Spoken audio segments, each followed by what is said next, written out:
बिस्मिल्लाहिर्रहमानिर्रहीम। अस्सलामुअलैकुम वरहमतुल्लाहि वबरकातुहू। शाहीन अख्तर पठानी के चैनल में आप सबको खुश आमदीद कहती हूँ। हज़रत मूसा अलैहिस्सलाम को अल्लाह तबारक व तआला का इरशाद बारी ताला हुआ कि आप समंदर के किनारे जाओ, वहाँ पे 3 कश्तियाँ डूबने वाली हैं। हज़रत मूसा अलैहिस्सलाम समंदर के किनारे आ गए और वहाँ पे आके खड़े होके देखने लगे कि कश्तियाँ कहाँ से आ रही हैं। कहीं दूर से उन्हें एक कश्ती दिखाई दी जो कि किनारे की तरफ बढ़ रही थी। वो जैसे जैसे किनारे के करीब आ रही थी तो फिर हज़रत मूसा अलैहिस्सलाम ने उन कश्ती वालों को आवाज़ दी कि होशियार हो जाओ, अल्लाह का अजाब आने वाला है तुम पर, तुम डूबने वाले हो। तो उन कश्ती वालों ने कहा कि अल्लाह के किए को कौन टाल सकता है, वो जो चाहता है वो करता है। थोड़ी देर बाद एक लहर आती है और उस कश्ती को डामाडोल करती है और दूसरी लहर आती है तो उस कश्ती को बहाकर समंदर की तह में ले जाती है। फिर थोड़ी देर बाद एक और कश्ती आती है। जब दूसरी कश्ती आती है तो हज़रत मूसा उस कश्ती को भी बिल्कुल ऐसी ही बताते हैं कि होशियार हो जाओ, अल्लाह तबारक व तआला का अजाब ना आ जाए तुम पर। तो वो कश्ती वाले भी यही कहने लगे कि अल्लाह का फैसला अटल है, अल्लाह जो चाहता है वो करता है। उनके साथ भी यही मामला हुआ। थोड़ी देर बाद ही उनकी कश्ती भी इसी तरह डूब गई जैसे कि पहली कश्ती डूबी थी। अब कुछ लम्हे के बाद तीसरी कश्ती आ जाती है।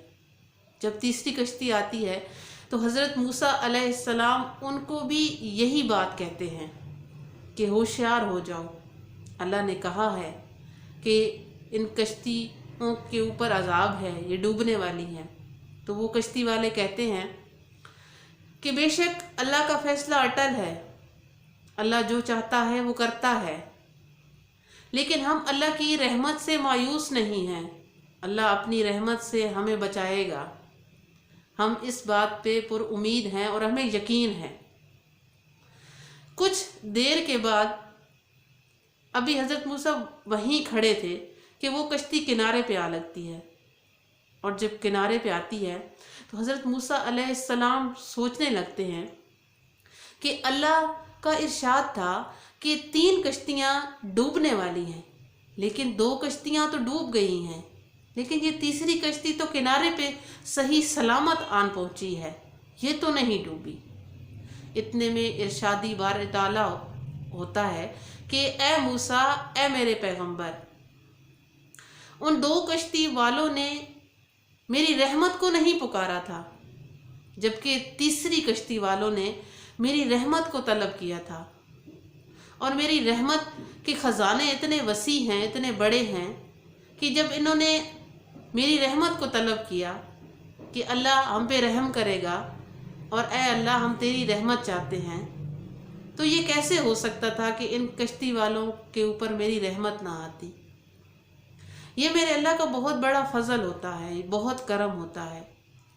कुछ लोग यही कहते हैं कि जो अल्लाह ने चाहा है वो होना है, और बेशक ऐसा ही होता है, लेकिन जब अल्लाह से रहमत की भीख मांगी जाती है कि अल्लाह हमें अपनी रहमत के साए में रखे, तो फिर तमाम मुश्किलें और तमाम मुसीबतें अल्लाह की रहमत से टल जाती हैं।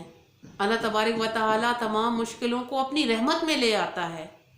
इसलिए अल्लाह की रहमत हमेशा मांगनी चाहिए, अल्लाह का शुक्र हमेशा करना चाहिए। जब भी कोई बात आए अल्लाह का शुक्र अदा करें, और जब भी आपको मांगना हो अल्लाह की रहमत मांगें।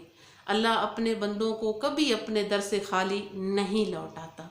बेशक अल्लाहुम्मा सल्ली अला मुहम्मद व अला आलि मुहम्मद कमा सल्लैता अला इब्राहीम व अला आलि इब्राहीम इन्नका हमीदुम मजीद। अल्लाहुम्मा बारिक अला मुहम्मद व अला आलि मुहम्मद कमा बारकता अला इब्राहीम व अला आलि इब्राहीम इन्नका हमीदुम मजीद।